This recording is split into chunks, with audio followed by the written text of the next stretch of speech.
Whew, all right, folks, I've been waiting to make this video for a while, and today was the day that I had time to do it, and it's fucking hot in my office, and there's no AC in here, so I'm gonna do my best, but I might die. Because I hate the heat. Anyway, we're going to talk about air this week. Air on Earth, which is an interesting thing to say. Sorry for taking so long to do this. It's been a while, but life's been life. So we're going to just go with that journey. I should stop moving so much because it just makes me hotter. Whew, it's spicy. So yeah, we're going to talk about air in readings. Air as an element, and then swords as a suit icon, and just, what that means in readings, what those can mean beyond sort of the purely intellectual or the mental, which is what we think about as swords. So as we do across the board, I want to think about the element itself. And the first thing I want to say is to consider, when there is a reading that has no swords in it, no air in it, what does that suggest? Well, I think I would begin by thinking about situations where there would be no air in general, how that would feel. Without air in a reading, things can get very, spicy like it is in here. Very still, very hot, very stagnant, and very suffocating. So if you are doing a reading and there's no air in it, what might that suggest about the situation, right? If you're doing a relationship reading, maybe you want to see all cups and wands, right? But without air, then the relationship might be suffocating you or suffocating someone, And so if you really do in all kinds of readings want a balance. I'm sweating. I'm like literally dripping sweat. Oh God, I hate summer. Where was I? I don't know. Oh yes, no oxygen. Speaking of summer. So, it suggests really a suffocating situation. Like I was saying, you want a balance of elements in your spread, even if it's a relationship reading. You don't want all the cards to be cups, because as we talked about in the water video, that can drown you. That can be overwhelming, right? The lack of oxygen in a reading can do the same thing. So, again, the balance of elements is always something I'm looking for as a reader. The interplay of elements in a reading is something I'm looking for as a reader. So I find that really useful. And whenever there's a reading with no air, then I'm immediately curious about why and the impact of that oxygen-free environment. You know what I mean? It could just mean being spacey. Because of course, oxygen, space, different situation. But again, if there's no air in a reading, why and what does that tell you about this situation? If it's a work reading, are you being stifled at work? If it's a love reading, again, is the love suffocating you or the relationship suffocating you? If it's a creativity reading, are you not giving yourself enough space? Are you not giving the work that you're working on enough opportunity to grow and breathe on its own, to proof? That's another thing I think about oxygen or air, is it makes me think of yeast in a dough. And yeast rises because essentially it's kind of gross when you think about it, but the yeast in the dough eats the sugars and creates gas that makes the dough rise. It fills up pockets of air in the dough.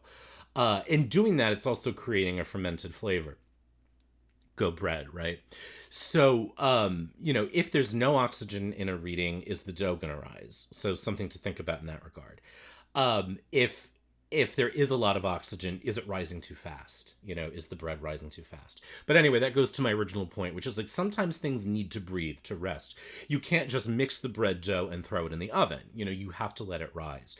I've found that creative projects frequently need that same kind of air, that same kind of oxygen, that same kind of time.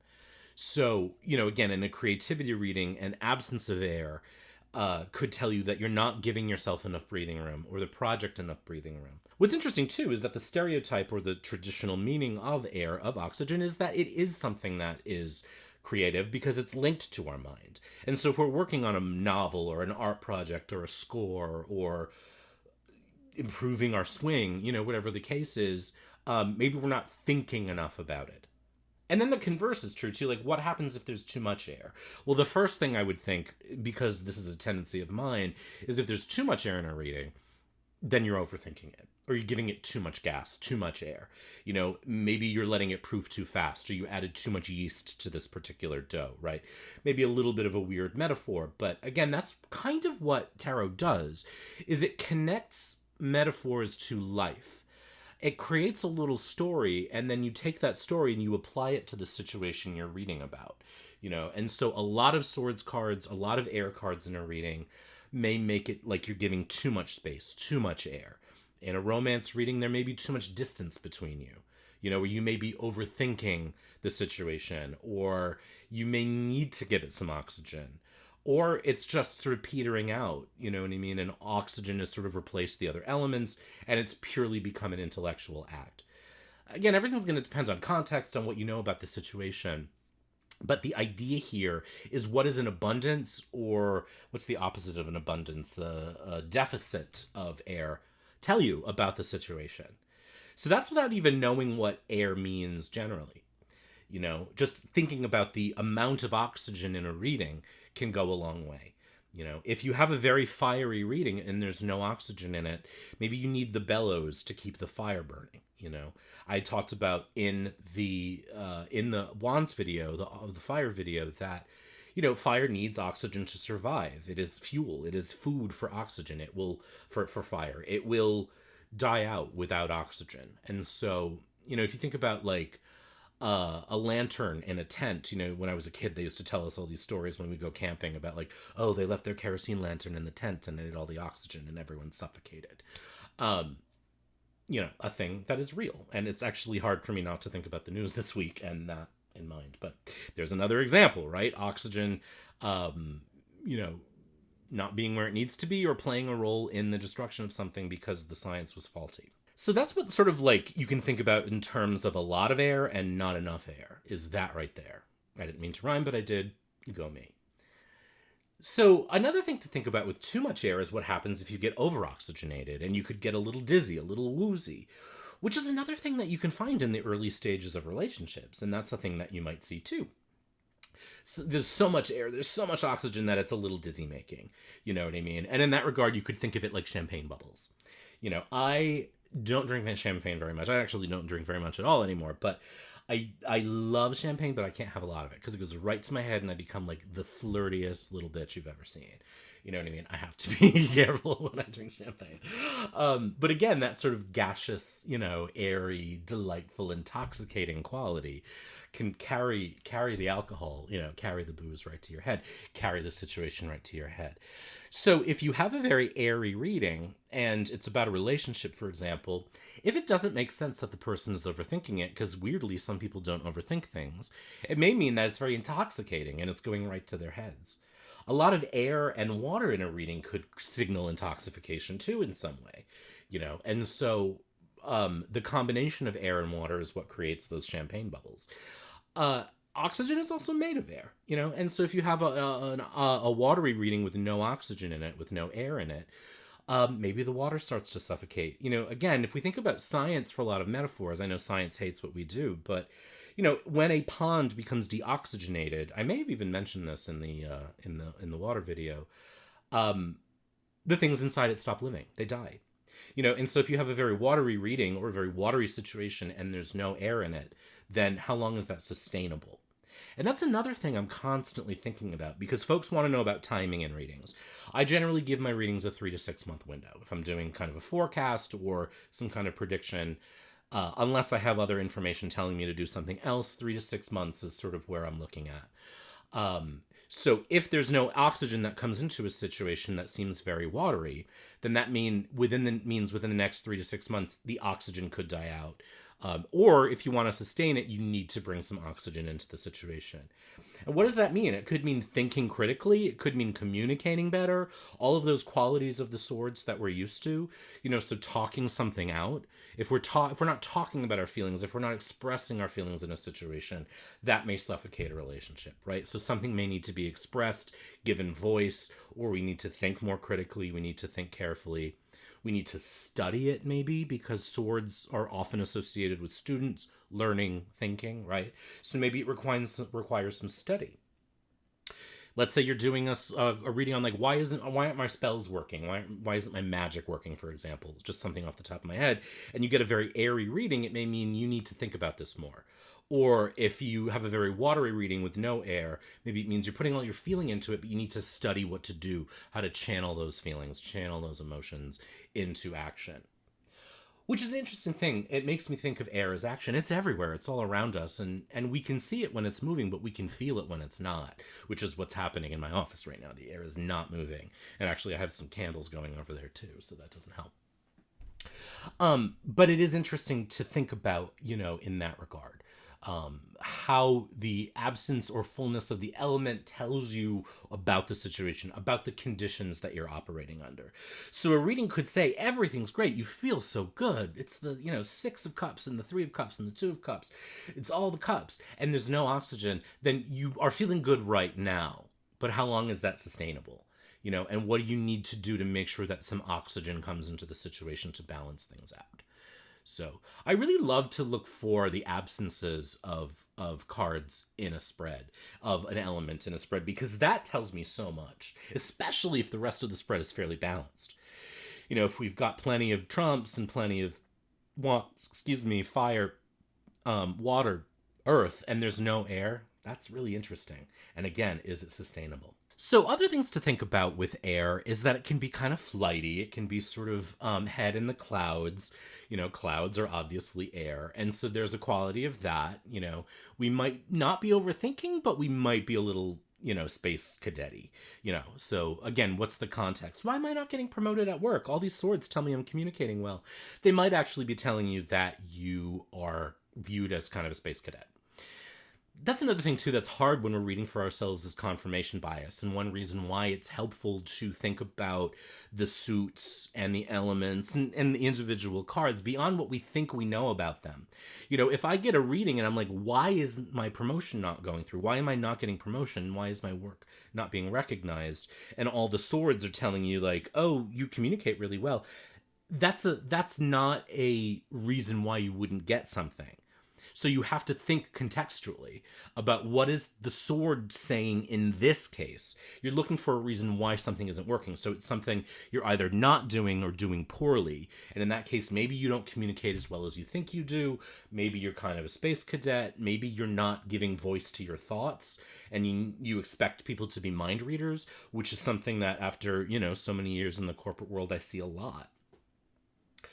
So as always, the goal for you as a reader and a student or whatever is to say, what does this mean beyond what I've been told it means? What does this mean beyond what I think it means?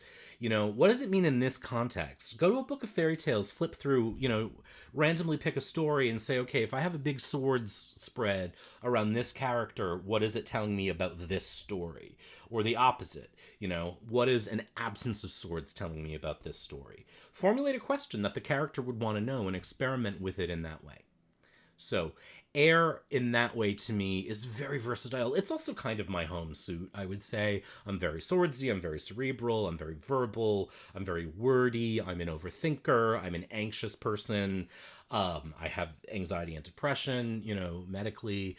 So, I feel very simpatico with air, but I benefit from the other elements more because that's my home state, It's like when I had my birth chart done, the reader was like, wow, you're really fixed. Your chart is very fixed. And I said, oh, that explains why I hate going places. And she was like, yes, and it probably means that you're going to grow more when you travel, or when you go somewhere, when you move beyond that fixed nature. Your chart tells you a condition, and you're like, oh, yay, that means I don't have to go anywhere. But like, if you want to grow, you actually do. So it means that growth is a little bit more of a challenge for me, but that I'm going to benefit from it because it's counter to my fixed nature, for example. Let's talk about swords as an item, as a suit element. So swords are really interesting to me. So in the sort of social hierarchy traditional, swords will represent the military, the wealthy, which is an interesting thing that if you think historically, the military and the wealthy were kind of one and the same. You know what I mean? The merchant class was coins, and we'll talk about that next time. But the wealthy, the ruling class, and the military were associated with swords. It would make sense that the military is associated with swords because it's a weapon, and it's a weapon that had been used in a lot of militaries.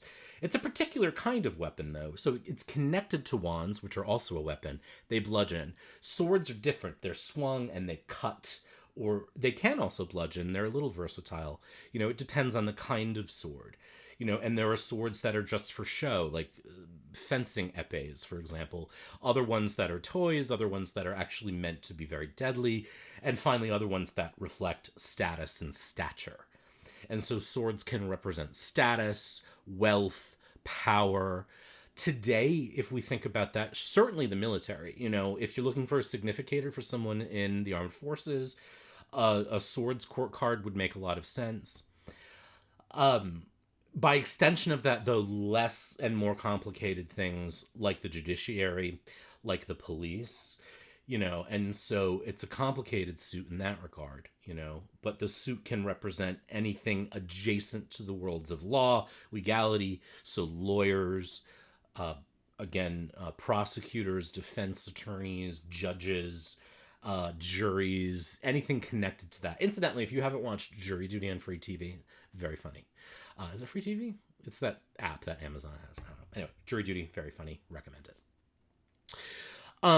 So there's a wealth and a status associated with it and a power. And that power dynamic can be really interesting too. Who has the power, who doesn't? Who has agency, who doesn't? Are the swords reflecting you and your power? Are they reflecting someone else's power over you? And in that regard, the Justice card, I find, tends to show up when I have very swordsy readings. And I often think of the Justice card as a swordsy card for that reason. So there's that quality of it. There's the sort of uncomfortable quality of law, legality, justice, the justice system, which is very imperfect, police, which are very imperfect, even the military, which is very imperfect. In that regard, it's a very male patriarchal suit, if you think about it that way. And again, if you're thinking about a work reading and you're seeing a lot of swords cards, and you identify as a woman, you're a trans person, a queer person, even just a not alpha male, the swords cards could indicate the influence that other more powerful people have over you. And by powerful in this case, I mean the people who have taken the power or who claim the power. So that's really interesting as a reader too. What is swords telling you about the power dynamic of the situation? Always worth keeping in mind, particularly in work situations, particularly in relationship situations. Who's wielding the power and why? Is it balanced? Is it not balanced? So something to think about. Wealth, money, if you're seeing swords and coins or pentacles a lot, then it might be a very monetary situation. It could reflect status symbols, spending your money on things to show people that you have the cool toy or the next cool thing or the cool car or whatever. So status, and people who are very status centric. So the court cards in the suit of swords can be very status centric in that way too. It's not just about my experience, but it's how I look and what you think of me and your perception of me, and that you perceive me as powerful as I think I am. Really a lot to untangle with the suit of swords, in the same way that cups and wands reflect class and status. This is kind of the highest. The merchant class is a little below it because we're talking about merchants, right? We're talking about business people. With swords, we're talking about kings, queens, monarchs, czars, the people who have status and power, generals, all of the people at the top of the food chain, essentially, from a financial standpoint. Now, I don't mean that they should be there, just that is often associated with power. Wealth is associated with power. We saw that in the news this week, too. We see it all the time. And so if you're looking at a reading from a political lens, the way the swords are playing with each other, the cards they're playing up against and with, can tell you a lot about the politics of a situation. And again, who has power and who doesn't. Swords are cut, they're a knife, and they're anything sharp. And so that's one reason why they're associated with intellect. But they can also be associated with breakups and separations, which is, of course, the kind of Waite-Smith tradition, which goes back to the suit of spades as being the negative suit in a lot of card reading systems. But that's only one or a couple traditions. There are traditions where spades or swords reflect really positive things, progresses. So it can depend on the system of playing card associations that you've learned, but the Waite-Smith system is very much based on kind of a French system where spades are always bad, but they do cut, and sometimes that's exactly what you need, you know what I mean? And they will cut through bullshit as much as they'll cut through relationships. So they will slice things, they will cut them down, you know. If you're looking for a medical reading and you see swords, it might mean needles or surgery, scalpels, cutting into something, you know. So if you're doing a reading where you have swords, what does that mean medically? And probably some kind of surgery, or something similar to it. Again, a shot, a vaccine, something like that, right? Because they're anything sharp. The pen is mightier than the sword, da da da da da thing, blah blah blah. I do think of pens as writing, not as pens as writing, but swords as writing for that reason. So it can be written work or letters or communication, etc. But that's pretty traditional. So the question for you is, what does all this mean in a reading? And you don't necessarily need to know the answer to that right now. It's being open to it as you experience the cards in a reading. And these kinds of things I'm talking about, these kinds of questions I'm asking, are questions that I ask myself when I'm letting the cards settle in front of me. And they're questions you can do that way yourself too. What are all these swords telling me? What is the fact that there's no swords telling me? What is the fact that this column is all swords, or this row is all swords, or this diagonal is all swords, however you read? What does it mean that there's a swords card in a cupsy position? You know, and what does it mean given the context of the reading? These questions to me are really exciting as a reader because they help me get out of my way. I'm not imposing my values on the reading. I'm allowing it to come forward. I'm allowing it to teach me what the answer is. And that's what this whole series is about. It's really what everything on my channel the last few years is about. It's really that, you know what I mean? How do we bring the cards to life in a way beyond the textbook?